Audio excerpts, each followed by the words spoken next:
नमस्कार लाडकी बहिणींनो, स्वागत आहे तुमचं पुन्हा एकदा आपल्या यूट्यूब चॅनलवर।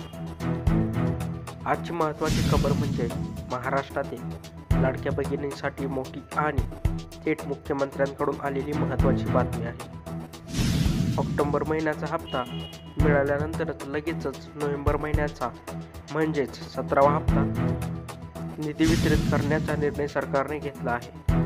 मात्र यावेळी हा लाभ सर्व बहिणींना सरसकट मिळणार नाही, तर सरकारने हा हप्ता लवकर देण्यासाठी योजनेत मोठे बदल केले असून पात्रतेचे 4 नवीन नियम कठोरपणे लागू केले आहेत। या नियमांमध्ये बसणाऱ्या महिलांनाच आता 1,500 रुपयाचा लाभ आणि काही विशेष महिलांना 25,000 रुपयाचे विशेष अनुदान मिळणार आहे। तर 17 हप्त्यासाठी लागू झालेले 4 नवीन कठोर नियम कोणते आहेत ते जाणून घेऊया। ऑक्टोबरपर्यंत सरसकट मिळालेले पैसे आता बंद होणार असून इथून केवळ खालील 4 नियमात बसणाऱ्या महिलांनाच लाभ मिळेल। या नियमामुळे काल दुपारी अचानक 26 महिला अपात्र झाल्याचे वृत्त आले आहे। तर यासाठी पहिला नियम म्हणजे उत्पन्न कर। पूर्वी केवळ 4 चाकी गाडी किंवा सरकारी नोकरीचा नियम होता।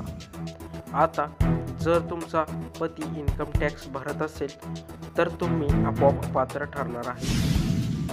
पतीच्या आर्थिक तपशिलीवरून अपात्र ठरलेल्या महिलांची संख्या मोठी आहे। नंबर 2, कुटुंबातील लाभार्थी मर्यादा। एकाच कुटुंबात एक रेशन कार्डवर 2 विवाहित महिला उदाहरणार्थ सासू आणि सून लाभ घेत असतील तर त्यांचे अकाउंट बंद होणार आहे। यासाठी उपाय म्हणजे विवाहित महिलांनी आपला लाभ सुरू ठेवण्यासाठी रेशन कार्ड विभक्त करणे आवश्यक असून सासू सासऱ्याचे वेगळे आणि मुलगा पत्नीचे वेगळे करावे। नंबर 3, सरकारी नोकरदार पती किंवा वडील। तुमचे पती किंवा वडील सरकारी नोकरीत असतील तर तुम्हाला योजनेचा लाभ मिळणार नाही आणि यासाठी KYC अजिबात करू नका, नाहीतर तुमच्यावर कारवाई होऊ शकते किंवा दिलेल्या प्रश्नांची उत्तरे बरोबर द्या। नंबर 4, अपात्र असून लाभ घेतलेल्या महिला। ज्यांना माहिती होते की या अपात्र आहेत, उदाहरणार्थ 4 चाकी गाडी किंवा चांगला पगार असणे, पण तरीही त्यांनी लाभ घेतला, त्यांनी KYC करू नये। अशा महिला KYC केल्यानंतर लगेच अपात्र ठरणार आहेत आणि त्यांच्यावर कारवाई देखील होणार आहे। आता KYC संदर्भात मोठी अपडेट सुद्धा आली आहे, हे सुद्धा आपण जाणून घेऊ। KYC करण्याबाबतच्या अफवांदरम्यान सरकारने स्पष्ट सूचना दिल्या आहेत। KYCची प्रक्रिया अंतिम टप्प्यात असून काही महिलांसाठी ती लाभ बंद होण्याची कारणे ठरू शकते। यासाठी KYCची अंतिम तारीख ही 18 नोव्हेंबर 2025 आहे। यात कोणताही बदल झालेला नाही। आता KYC कोणी करू नये? ज्या महिला सरकारी नोकरीत आहेत, ज्या महिलांना माहिती आहे की त्या आर्थिक निकषांनुसार अपात्र आहेत आणि